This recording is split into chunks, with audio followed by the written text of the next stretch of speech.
천식이 의심되면 대학병원에 꼭 가야 하나요? 라는 질문이 있습니다. 그 천식은 뭐 1차 의료기관, 개인의원에서도 얼마든지 치료할 수 있거든요. 그래서 증상이 제일 중요한 거는 그 야간 증상이 심한 경우에는 좀 위험한 겁니다. 야간 증상이. 그렇기 때문에 그냥 낮으로 증상이 심한 것보다 야간 증상이 일주일에 뭐 3일 이상 계속 있게 되면은 이제 대학병원 오는 게 좀 좋은 거고요. 일반적으로는 개인의원에서 얼마든지 치료할 수 있는 게 천식입니다. 그러니까 굳이 대학병원 오실 필요는 없고요. 조절되지 않는 천식일 경우에 오시면 조절되지 않은 천식일 네, 경우에는 네, 대학병원에서 네. 그 아까 교수님이 잠깐 이제 강의 중에 말씀하셨는데 응급실도 이렇게 내원을 하신다고 들었는데 네. 그때는 이렇게 갑자기 기침 발작이나 이런 것 때문에 응급실까지 오는 건가요, 교수님? 응급실로 오는 경우 중에 이제 많은 게 한 번도 천식이라고 진단받은 적이 없는 분인데 우연치 않게 급성 발작, 천식 발작이 오는 경우가 있거든요. 그래서 그런 경우에 이제 오게 되면은 첫 천식 진단 받는 경우가 꽤 있습니다. 이제 그런 경우에 오는 경우가 많고요. 또 아니면은 이제 본인이 뭐 진통제나 이런 거를 먹고 한 2시간 됐는데 상상하지 못할 정도의 아주 심한 호흡곤란을 왔는데 그런 경우에도 이제 천식 진단되는 경우가 있고 이제 이렇습니다. 아까 또 제가 궁금했는데 갑자기 또 생각이 나네. 그 진통제가 네. 천식을 좀 악화시키는 약인가요? 아까 그런 약도 좀 주의해야 된다는 예, 내용이 예. 좀 있어가지고. 네. 예. 그러니까 이제 약물에 의해서 그 아스피린이라든지 그 비스테로이드성 그 진통 소염제가 그 천식 발작을 유발할 수가 있습니다. 그래서 그런 어떤 진통 소염제를 먹고 심한 호흡곤란이 생기는 그런 경우가 이제 중증 천식인 경우가 꽤 있거든요. 그래서 천식 환자들은 이 진통 소염제를 먹을 때 특히 조심해야 됩니다. 그래서 그 천식 환자는 약물 복용에 있어 상당히 조심해야 되는 경우가 있죠. 진통 소염제 굉장히 흔하게 먹는 약인데 그렇죠. 예, 주의를 예. 꼭 해야 되겠네요. 예. 찬물이나 아이스크림을 먹으면 기침이 나오는데 그 이유가 무엇인지요? 그러면 찬 것을 먹지 말아야 하는지요?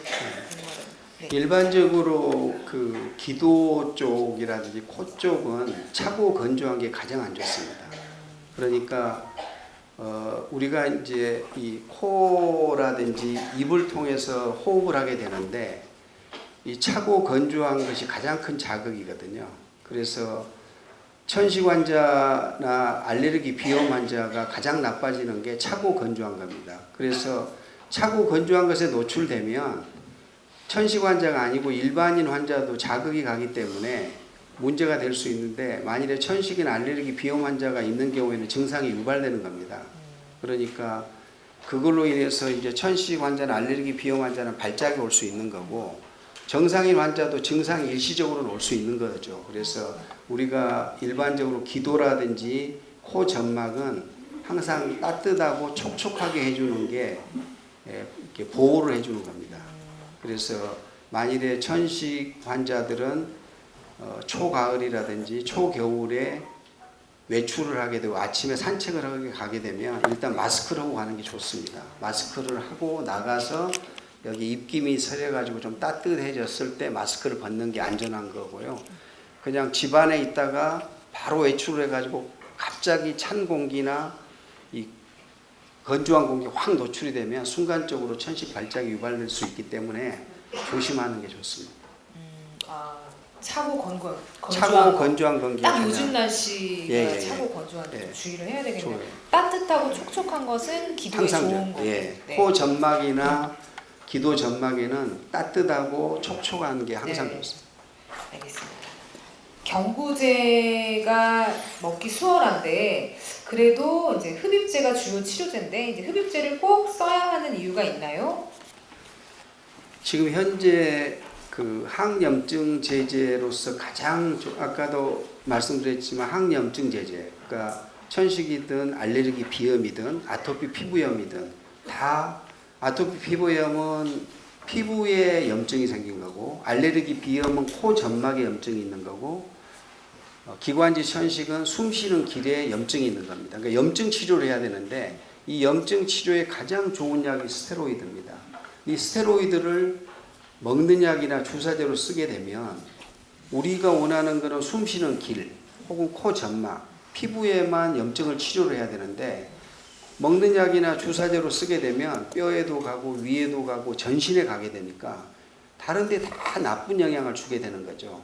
흡입제로 쓰게 되면 숨 쉬는 길에만 영향을 주고 나머지 장기에는 영향을 안 주기 때문에 좋은데 먹는 약으로 쓰게 되면 그 엄청난 양을 줘야 되고 그러면 전신적인 부작용이 생기게 되는 거죠. 그래서 흡입제로 써야 되는데 이 흡입제로 쓴다라는 게 상당히 많은 그 사용법에 대한 교육이 돼야 되는 거거든요. 그래서 지금 그 흡입제는 반드시 흡입제로 쓰는 게 네. 부작용을 줄이면서 최고의 효과를 볼 수 네. 있는 약이기 때문에 흡입제로 써요.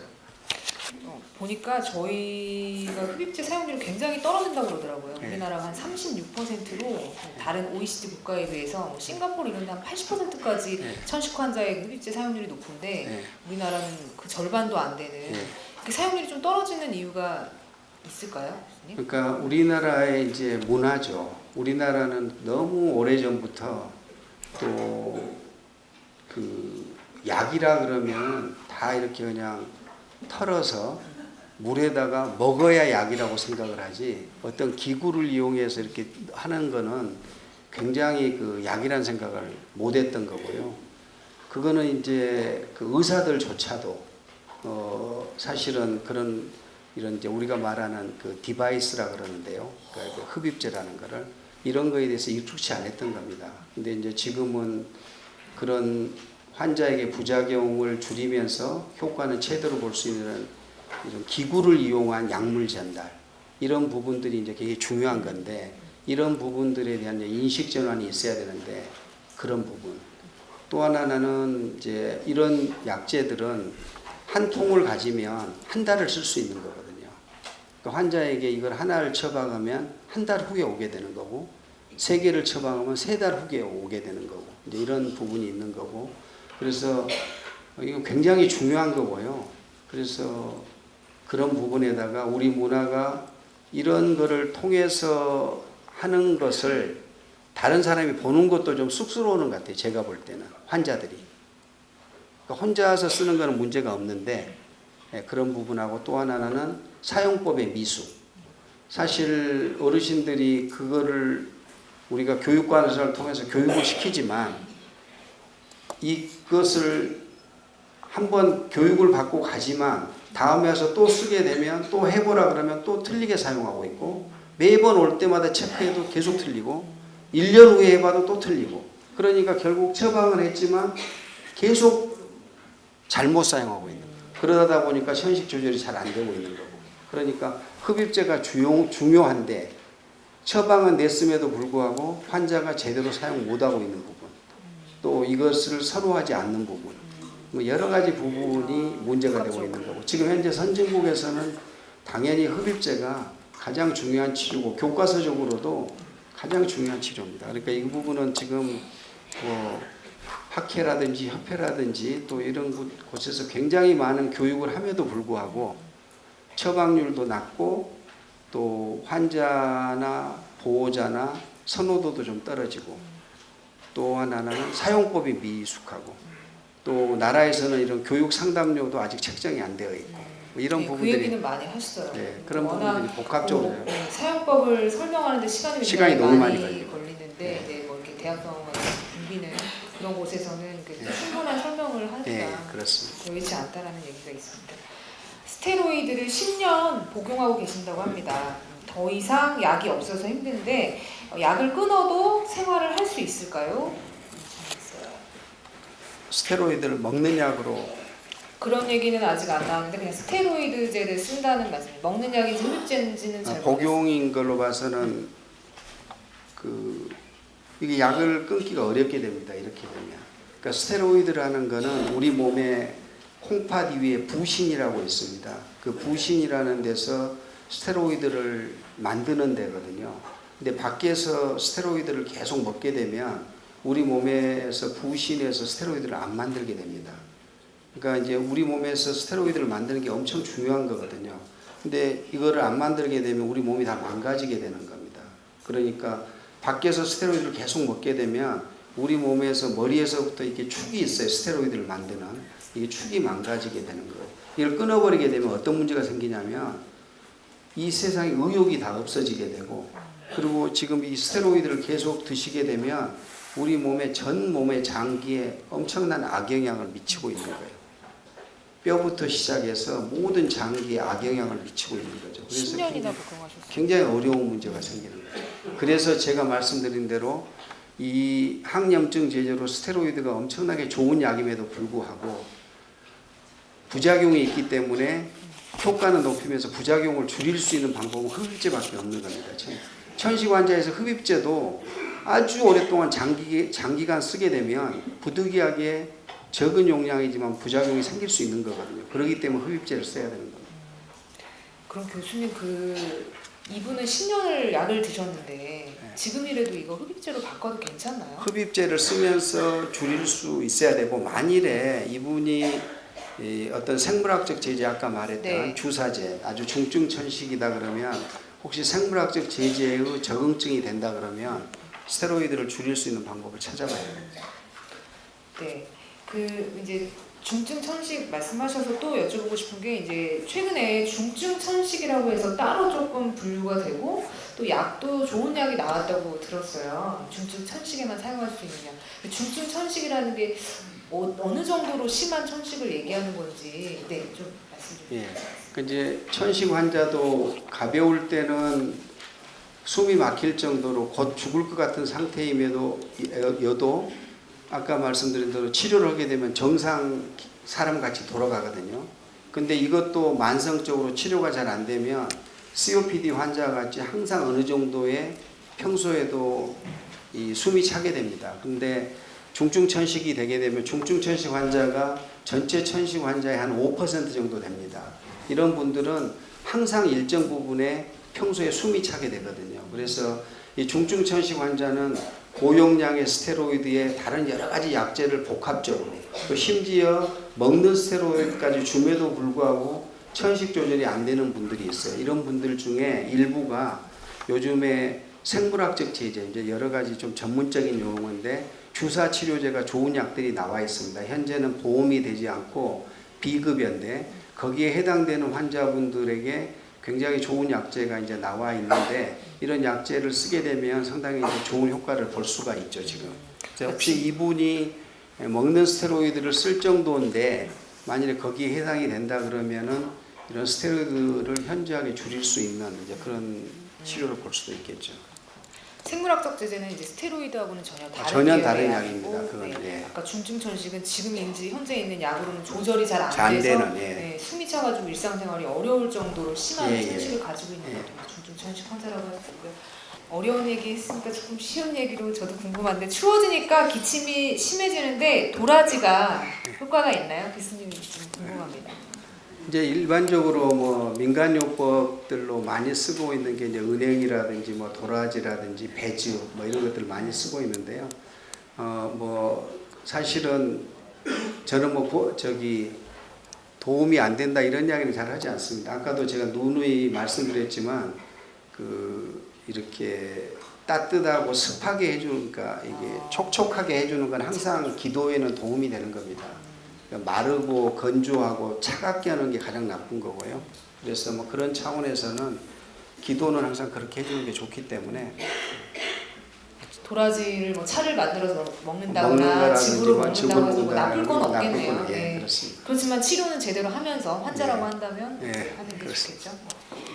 제가 여담으로 하는 이야기 중에 하나가 우리가 이순신 장군이 낙마를 하셨잖아요. 옛날에 말 타다가 그래가지고 부목을 댔는데 버드나무를 가지고 부목을 대가지고 좋아졌다 그래요. 근데 그 버드나무의 성분 중에 하나가 살리실릭 애시드라 그래가 살리신산인데 그게 요즘 말하면은 아스피린입니다. 그 성분이. 그러니까 그 아스피린이니까 요즘에 이쑤시개를 버드나무를 재료로 쓴 이쑤시개가 제일 좋다 그래요. 이쑤시개를 하다가 피가 좀 나더라도 그거는 살리신 염증도 염증 맞고. 항염증이 네. 된다 그러는데 아, 사실은 그렇게 따지면은 그거를 아스피린을 화학적으로 합성한 것보다 더 좋을 수가 있겠어요. 그러니까 음식물이나 이런 데 있는 것을 가지고 오는 건 상당히 보조적인 거죠. 그러니까 뭐 은행이라든지 무슨 도라지라든지 무슨 이런 것들은 다 이제 배즙 보조적 많이 배즙의 보조적이라고 생각을 하셔야지 뭐 그걸 가지고 치료를 한다라는 거는 사실 네, 한계가 있는 겁니다.